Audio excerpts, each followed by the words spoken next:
ഇപ്പോൾ വാട്സപ്പിൽ നമുക്ക് വ്യൂ വൺസ് ഫോട്ടോ അയക്കാവുന്നതാണ്. വ്യൂ വൺസ് ഫോട്ടോ എന്ന് പറയുമ്പം ഒരു പ്രാവശ്യം അവർ ആ ഒരു ഫോട്ടോ ഓപ്പൺ ചെയ്താൽ പിന്നെ അത് ഓപ്പൺ ചെയ്യാൻ കഴിയില്ല, പിന്നെ അത് ഓട്ടോമാറ്റിക്കായിട്ട് ഡിലീറ്റ് ആയിട്ട് പോകുന്നതായിരിക്കും. അപ്പം ഈ ഒരു വീഡിയോയിൽ നമ്മൾ നോക്കാൻ പോകുന്നത് വാട്സപ്പിൽ എങ്ങനെ വ്യൂ വൺസ് ഫോട്ടോ നമുക്ക് സെൻഡ് ചെയ്യാം എന്നുള്ളതിനെ കുറിച്ചിട്ടാണ്. അതിന് വേണ്ടിയിട്ട് വാട്സപ്പ് ആപ്ലിക്കേഷൻ ഓപ്പൺ ചെയ്യുക.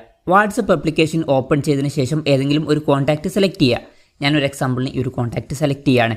അതിനുശേഷം വ്യൂ വൺസ് ഫോട്ടോ അയക്കണം എന്നുണ്ടെങ്കിൽ ഇവിടെ താഴെ ഒരു ക്യാമറ ബട്ടൺ കാണാൻ പറ്റും. ഒന്നെങ്കിൽ ഇതിൽ ക്ലിക്ക് ചെയ്യാം. ക്ലിക്ക് ചെയ്യുകയാണെന്നുണ്ടെങ്കിൽ നമ്മുടെ ഗാലറിയിൽ സേവ് ചെയ്തിട്ടുള്ള ഫോട്ടോസ് ഇവിടെ കാണാൻ പറ്റും. ഇതിൽ നിന്ന് നമുക്ക് ഇഷ്ടമുള്ള ഫോട്ടോസ് സെലക്ട് ചെയ്യാവുന്നതാണ്. കൂടുതൽ ഫോട്ടോസ് കാണണമെന്നുണ്ടെങ്കിൽ ഇതിൽ ക്ലിക്ക് ചെയ്യുക. ആ ഒരു ബട്ടണിൽ ക്ലിക്ക് ചെയ്താൽ കൂടുതൽ ഫോട്ടോസ് നമുക്കിവിടെ കാണാൻ പറ്റും. ഇനി അതല്ല, നിങ്ങൾക്കൊരു ഫോട്ടോ എടുത്തിട്ട് സെൻഡ് ചെയ്യണമെന്നുണ്ടെങ്കിൽ ഇവിടുന്ന് ഫോട്ടോ എടുക്കാനുള്ള ഓപ്ഷൻ ഉണ്ട്. ഇപ്പം ഞാൻ ഒരു ഫോട്ടോ ക്ലിക്ക് ചെയ്യാണ്.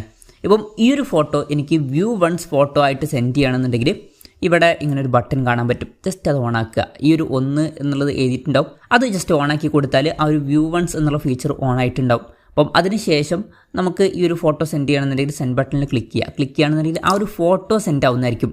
ആ ഒരു ഫോട്ടോ സെൻഡായിട്ട് അവർ ഓപ്പൺ ആക്കി കഴിഞ്ഞാൽ പിന്നെ അത് നമുക്ക് കാണാൻ പറ്റില്ല. അവർക്കും ഒരു പ്രാവശ്യമേ ആ ഒരു ഫോട്ടോ കാണാൻ പറ്റുള്ളൂ. അതിനുശേഷം അവർക്ക് പിന്നെ അത് കാണാൻ പറ്റില്ല. അപ്പം നമുക്ക് ഇങ്ങനെ വാട്സപ്പിൽ വളരെ സിമ്പിളായിട്ട് വ്യൂ വൺസ് ഫോട്ടോ സെൻഡ് ചെയ്യാവുന്നതാണ്. ഈ ഒരു വീഡിയോ നിങ്ങൾക്ക് യൂസ്ഫുൾ ആയി എന്ന് വിചാരിക്കുന്നു. എന്തായാലും ഈ ഒരു വീഡിയോ പറ്റിയിട്ടുള്ള നിങ്ങളുടെ ജെന്യൂൻ ആയിട്ടുള്ള അഭിപ്രായം ജസ്റ്റ് ഒന്ന് കമൻറ്റ് ചെയ്യുക. അതുപോലെ തന്നെ ഇതുപോലുള്ള വീഡിയോസ് ഇനിയും കാണാൻ താല്പര്യമുണ്ടെന്നുണ്ടെങ്കിൽ ഈ ചാനലും സബ്സ്ക്രൈബ് ചെയ്യാവുന്നതാണ്.